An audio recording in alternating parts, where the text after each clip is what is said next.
கொடுத்ததெல்லாம் கொடுத்தான், அவன் யாருக்காக கொடுத்தான்? ஒருத்தருக்காக கொடுத்தான், இல்லை ஊருக்காக கொடுத்தான். Zee Tamil Sarigamapa little champ season 4 இறுதிச் சுற்றுக்கான 4வது நபராக திவினேஷ் தேர்ந்தெடுக்கப்பட்டுள்ளார்.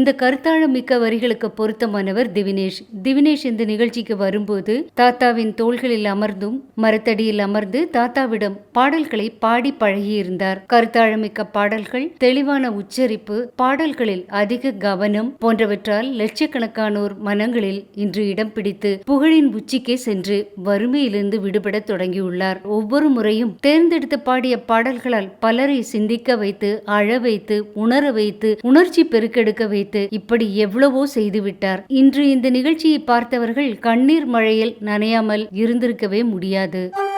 இந்த ஹோம்ல 40 பேர் நாங்க இருக்கிறோம். திவினேஷின் பழைய பாடல்கள் என்றால் இங்கே உள்ள அனைவருக்கும் மிகவும் பிடிக்கும். நான் பாடும்போதே எனக்கு அழுக வந்துடும். தெய்வ குழந்தை தான் சொல்லணும். நேரில் பார்த்து ஆசையா தான் இருக்கு. கொடுத்ததெல்லாம் கொடுத்தான், அவன் யாருக்காக கொடுத்தான்?